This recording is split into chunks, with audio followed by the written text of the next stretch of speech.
Bismillahirrahmanirrahim. Assalamualaikum warahmatullahi wabarakatuh. Alhamdulillahirabbil alamin. Wassalatu wassalamu ala asrofil anbiya wal mursalin wa ala alihi wa ashabihi rasulillahi ajmain. Amma ba'du. Pertama, marilah kita panjatkan puji syukur atas kehadirat Allah Subhanahu wa taala yang mana kita dapat berkumpul pada pagi hari ini meskipun melalui Zoom. Salawat serta salam marilah kita hadiahkan kepada junjungan alam yakni Nabi Muhammad sallallahu alaihi wasallam dengan melafazkan Allahumma sholli ala sayyidina Muhammad wa ala ali sayyidina Muhammad. Baiklah, saya Dimas Kamajaya Pasaribu dari kelompok 1 akan memimpin jalannya Zoom pada kesempatan ini yang beranggotakan 1. Devina Romaulina Simbolon NPM 215210640. Kedua, Intan Aurelia Borusinaga NPM 215210378. Yang ketiga, Joshua Hamonangan NPM 215210375. Yang keempat, Puji Fauzia Aslan NPM 215106667 dengan judul Sejarah Perkembangan Ejaan, Pemakaian huruf kapital dan huruf miring. Sejarah perkembangan ejaan. 1. Ejaan. Ejaan ialah metode menuliskan kata ataupun kalimat dengan memperhatikan pemakaian ciri baca serta huruf. Sebaliknya, bagi tubuh pengembangan serta pembinaan bahasa 2016. Ejaan merupakan kaidah metode menggambarkan bunyi-bunyi atau kata, kalimat serta sebagainya dalam wujud tulisan atau huruf-huruf dan pemakaian ciri baca. Bersumber pada kedua komentar di atas, ejaan merupakan metode pelafalan serta metode penyusunan ciri baca, kata, serta kalimat dalam wujud tulis. Ejaan yang digunakan dalam berbahasa Indonesia sudah berganti serta tumbuh. Ejaan yang berlaku saat ini merupakan pedoman universal. Ejaan bahasa Indonesia yang berikutnya diucap dengan PUEBI. Ejaan dalam bahasa Indonesia diganti, dibesarkan, serta disempurnakan oleh tubuh pengembangan serta Departemen Pembelajaran serta Kebudayaan nomor 50 tahun 2015 tentang PUEBI. Pengubahan, pengembangan serta penyempurnaan ejaan dalam bahasa Indonesia dicoba sepanjang 114 tahun dimulai dari 1901 hingga dengan 2015. Sepanjang itu bermacam nama disematkan pada ejaan bahasa kita. 2. Perkembangan ejaan. Perkembangan ejaan bahasa Indonesia dilaksanakan dalam 9 tahun-tahun penting. Dapat dikelompokkan menjadi 7 macam sesuai nama ejaan yang dihasilkan. Ketujuh nama ejaan bahasa Indonesia tadi mencakup 1. Van op Hussein, 2. Ejaan Republik, 3. Ejaan Pembaharuan, 4. Ejaan Malindo, 5. Ejaan Baru, 6. EYD, 7. PUBI. Baiklah, presentasi selanjutnya akan dilanjutkan oleh Puji Fauzia Aslan. Kepada Puji kami persilakan. Baiklah, saya Puji Fauzia Aslan akan membacakan perkembangan ejaan yang ada di Indonesia. Yang pertama, ejaan Van Ophusen. Ejaan Van Ophusen ditulis menggunakan aksara Jawi atau Arab gundul. Aksara tersebut tidak lagi digunakan di bahasa Melayu. Syarat tadi terjadi karena dampak-dampak budaya Eropa yang tiba pada Nusantara. Efek membentuk bahasa Melayu menggunakan aksara Latin. Perkembangan asal aksara Jawi menjadi aksara Latin terjadi sebab usaha gigi Belanda.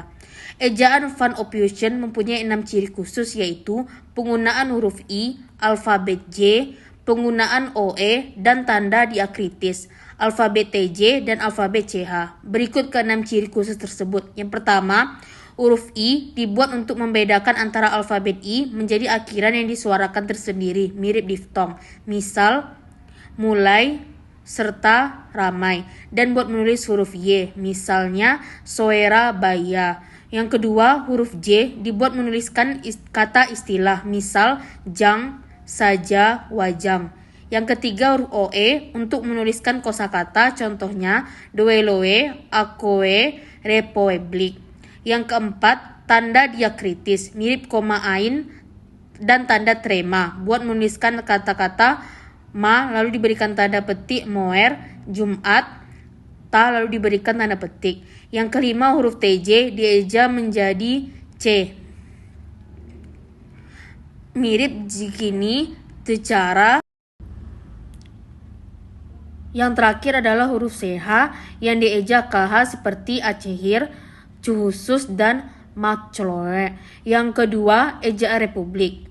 Ejaan Republik telah mengalami perkembangan. Kedudukan ejaan Van Ophuijsen digantikan oleh ejaan Suwandi atau ejaan Republik. Sebenarnya nama resminya merupakan ejaan Republik, namun lebih dikenal menggunakan ejaan Suwandi. Ejaan Republik diresmikan menjadi acuan ejaan baku bahasa Melayu, buat mengurangi efek penguasaan Belanda yang diwakili dalam ejaan Van Ophuijsen. Ejaan Republik lebih dikenal menggunakan nama ejaan Suwandi, karena menteri yang mengesahkan ejaan Republik bernama Mr. Suwandi.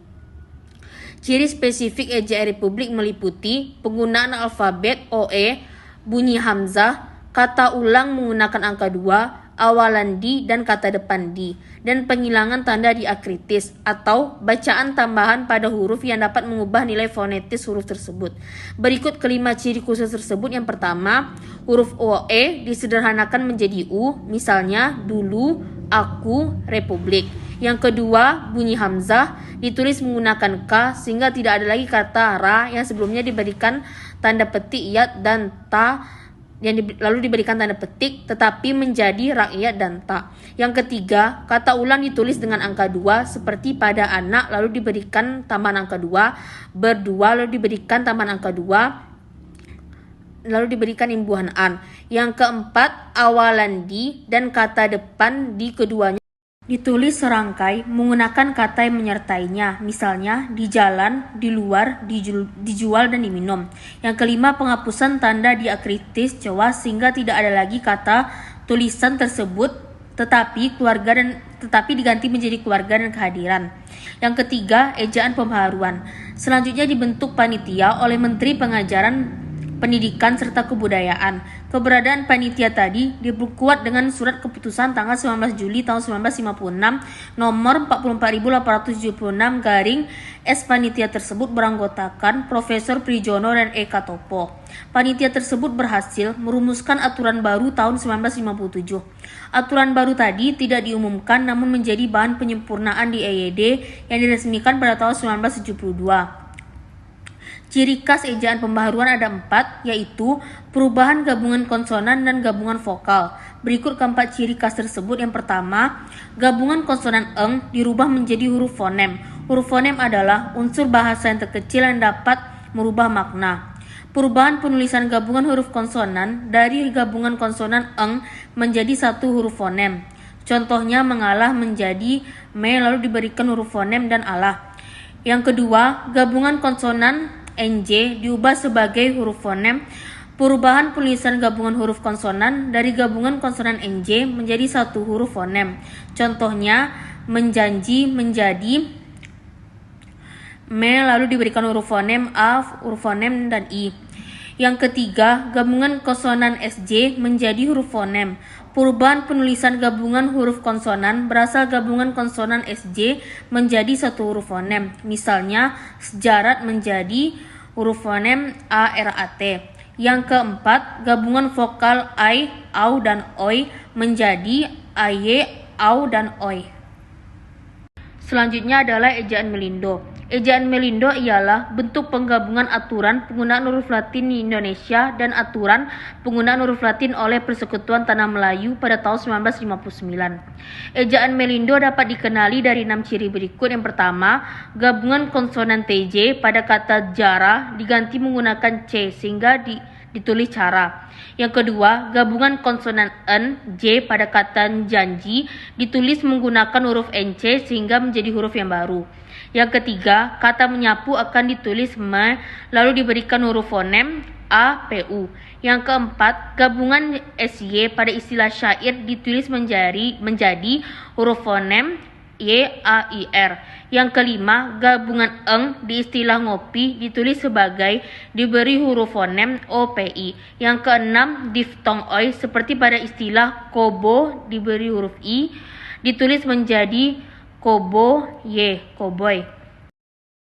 Perkenalkan, nama saya Devina Romani Simbolon dengan NPM 2152 10640 akan melanjutkan materi yang sebelumnya. Yang kelima, ejaan baru. Lembaga Bahasa dan Kesusastraan atau LBK menyusun acara pembekuan bahasa Indonesia secara menyeluruh. Acara tersebut dijalankan oleh Panitia Ejaan Bahasa Indonesia, Departemen Pendidikan dan Kebudayaan. Program tersebut berisi konsep ejaan yang menjadi awal lahirnya EYD. Konsep tersebut dikenal menggunakan nama ejaan baru atau ejaan LBK. Konsep ejaan ini disahkan oleh Menteri Pendidikan dan Kebudayaan di tahun 1966 pada surat keputusannya tanggal 19 September 1967. Konsep ejaan baru terus ditanggapi serta dikaji oleh kalangan luas di semua tanah air selama beberapa tahun dan intinya hampir tidak ada perbedaan berarti pada antara ejaan LBK dengan EYD, kecuali pada rincian kaidah-kaidah saja. Yang keenam adalah EYD. Ejaan yang disempurnakan atau dikenal dengan EYD mengalami beberapa perubahan dari masa ke masa, yaitu tahun 1972, tahun 1988, dan tahun 2009. Masing-masing masa memiliki karakteristik khusus. Asal ejaan baru atau ejaan LBK menjadi cikal bakal konsep EYD yang konsepnya diperkenalkan oleh Lembaga Bahasa dan Kesusastraan. Konsep EYD terus ditanggapi dan dibahas di kalangan luas di seluruh tanah air selama beberapa tahun. EYD memiliki 7 ciri khas, yaitu 1. Huruf diftong oi hanya ditemukan di belakang kata. Contohnya oi di kata amboy. 2. Bentuk gabungan konsonan KH, NG, NY, serta SY termasuk kelompok huruf konsonan. 3. Masih menggunakan dua istilah, yaitu huruf besar dan huruf kapital. 4. Penulisan huruf hanya mengatur dua macam huruf, yaitu huruf besar dan huruf kapital, serta huruf miring. 5. Penulisan angka buat menyatakan nilai uang menggunakan spasi antara lambang dengan nomor. Keenam, tanda petik dibedakan istilah dan penggunaannya menjadi dua, yaitu tanda petik ganda serta tanda petik tunggal. Ketujuh, terdapat pertanda ulang berupa angka 2 biasa yang dapat dipakai pada tulisan cepat dan notula buat menyatakan pengulangan kata dasar. Yang ketujuh adalah PUBI. Penyempurnaan terhadap ejaan bahasa Indonesia dilakukan oleh forum resmi milik pemerintah, yaitu Badan Pengembangan serta Pembinaan Bahasa, Kementerian Pendidikan dan Kebudayaan. Usaha tersebut membuat Peraturan Kementerian Pendidikan dan Kebudayaan Nomor 50 Tahun 2015 tentang Panduan Umum Ejaan Bahasa Indonesia. Pada tahun 2016, sesuai keputusan Menteri Pendidikan dan Kebudayaan, yaitu Anies Baswedan, aturan ejaan yang bernama PUYD diganti menggunakan nama Panduan Umum Ejaan Bahasa Indonesia. Berikut ciri khusus PUBI yang penulis temukan di Perkemendikbud Nomor 50 Tahun 2015. 1. Di huruf vokal untuk pengucapan atau pelafalan istilah yang benar digunakan diakritik yang lebih rinci. 2. Di huruf konsonan ada catatan penggunaan huruf Q serta X yang lebih rinci, yaitu huruf Q khusus dipergunakan buat nama diri serta keperluan ilmu, dan huruf X digunakan di posisi awal istilah diucapkan. 3. Pada huruf diftong terdapat tambahan, yaitu diftong E, contohnya pada kata survei. 4. Di huruf kapital aturan penggunaan lebih diringkas. Yang kelima, pada huruf tebal ada pengurangan aturan sehingga hanya dua aturan, yaitu menegaskan bagian tulisan yang telah ditulis miring dan menegaskan bagian karangan seperti judul buku, bab, atau subbab. Pemakaian huruf terdiri dari 1. Huruf abjad. Abjad yang digunakan dalam ejaan bahasa Indonesia terdiri atas huruf A besar, A kecil, sampai Z besar dan Z kecil. 2. Huruf vokal. Huruf yang melambangkan vokal dalam bahasa Indonesia terdiri atas huruf A, E, I, O, dan U. 3. Huruf konsonan. Huruf yang melambangkan konsonan dalam bahasa Indonesia terdiri atas huruf-huruf B, C, D, F, G, H, J, K, L, M, N, P, Q, R, S, T, V, W, X, Y, dan Z. Keempat, huruf diftong. Di dalam bahasa Indonesia terdapat diftong yang dilambangkan dengan AI, AU, dan OI. 5. Gabungan huruf konsonan. Di dalam bahasa Indonesia terdapat 4 gabungan huruf yang melambangkan konsonan, yaitu KH, NG, NY, dan SY. 6. Pemenggalan kata. Pemenggalan kata pada kata dasar dilakukan sebagai berikut. A. Jika di tengah kata ada vokal yang berurutan, pemenggalan itu dilakukan di antara kedua huruf vokal itu. B. Jika di tengah kata ada 2 huruf konsonan, termasuk gabungan huruf konsonan di antara 2 buah huruf vokal, pemenggalan dilakukan sebelum huruf konsonan. C. Jika di tengah kata ada 2 huruf konsonan yang berurutan, pemenggalan dilakukan di antara kedua huruf konsonan itu. Gabungan huruf konsonan tidak pernah diceraikan. Saya Intan Aurelia Borusinaga, NPM 21521038 akan melanjutkan presentasi dari teman saya yang berjudul Pemakaian Huruf Kapital dan Huruf Miring. 1. Huruf kapital. Huruf kapital adalah huruf yang berukuran dan berbentuk khusus lebih besar daripada huruf biasa atau biasa disebut huruf besar. Berikut ini adalah cara penggunaan huruf kapital dan contohnya. 1. Huruf kapital atau huruf besar dipakai sebagai huruf pertama kata pada awal kalimat. Contoh, dia mengantuk. Apa maksudnya? Kita harus bekerja keras. 2. Huruf kapital dipakai sebagai huruf pertama petikan langsung. Contoh, adik bertanya, kapan kita pulang? Besok pagi, kata ibu. Dia akan berangkat. 3. Huruf kapital dipakai sebagai huruf pertama dalam ungkapan yang berhubungan dengan nama Tuhan dan kitab suci, termasuk kata ganti untuk Tuhan. Contoh, Allah yang Maha Kuasa, Alkitab. 4. Huruf kapital dipakai sebagai huruf pertama nama gelar, kehormatan, keturunan, dan keagamaan yang diikuti nama orang. Contoh, Haji Agus Salim, Mahaputra Yamin. 5. Huruf kapital dipakai sebagai huruf pertama nama unsur, jabatan dan pangkat yang diikuti nama orang atau yang dipakai sebagai pengganti nama orang tertentu, nama instansi, atau nama tempat. Contoh, Gubernur Irian Jaya, Profesor Supomo. Huruf kapital yang dipakai sebagai huruf pertama nama jabatan dan pangkat yang tidak diikuti nama orang atau nama tempat. Contoh, siapa gubernur yang baru dilantik itu? Minggu lalu Brigadir Jenderal Ahmad dilantik menjadi mayor. 6. Huruf kapital dipakai sebagai huruf pertama unsur-unsur nama orang. Contoh, Amir Hamzah, Dewi Sartika, Wagel Rudolf Supratman. Huruf kapital dipakai sebagai huruf pertama nama orang yang digunakan sebagai nama jenis atau satu ukuran. Contoh, mesin diesel 10 volt. 7. Huruf kapital dipakai sebagai huruf pertama nama bangsa, suku bangsa, dan bahasa. Contoh, bangsa Indonesia, suku Sunda. 8. Huruf kapital dipakai sebagai huruf pertama nama tahun, bulan, hari, dan peristiwa sejarah. Contoh, bulan Agustus, hari Natal, hari Lebaran, tahun Hijriah. Huruf kapital tidak dipakai sebagai huruf pertama peristiwa sejarah yang tidak dipakai sebagai nama. Contoh, perlombaan senjata membawa resiko pecahnya perang dunia. 9. Huruf kapital dipakai sebagai huruf pertama geografi. Contoh, Asia Tenggara, Danau Toba, Selat Lombok. Huruf kapital tidak dipakai sebagai huruf pertama istilah geografi yang tidak menjadi unsur nama diri. Contoh, berlayar ke Teluk Mandi di kali. 10. Huruf kapital dipakai sebagai huruf pertama semua unsur nama negara, lembaga pemerintah, dan ketatanegaraan, serta nama dokumen resmi kecuali kata seperti dan. Contoh, Republik Indonesia, Majelis Permusyawaratan Rakyat.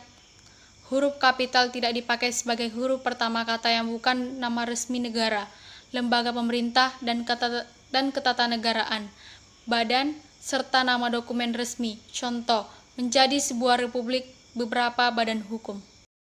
Ya, di sini saya akan melanjutkan presentasi dari teman saya. Nama saya Joshua Hamonangan, NPM 21521035.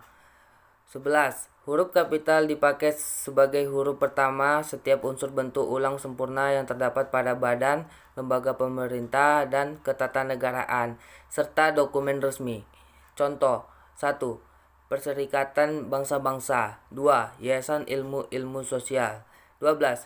Huruf kapital dipakai sebagai huruf pertama sebuah kata, termasuk semua unsur kata ulang sempurna di dalam nama buku, majalah, surat kabar, dan judul karangan, kecuali kata seperti di, ke, dari, dan, yang, dan untuk yang tidak terletak pada posisi awal. Contohnya, saya telah membaca buku dari Ave Maria ke jalan lain ke Roma. 13. Huruf kapital dipakai sebagai huruf pertama unsur singkatan nama gelar, pangkat, dan sapaan. Contohnya 1. Doktor. 2. Master of Art. 14. Huruf kapital dipakai sebagai huruf pertama kata petunjuk hubungan kerabatan seperti bapak, ibu, saudara, kakak, adik, dan paman yang dipakai dalam penyapaan dan pengacuan. Contohnya 1.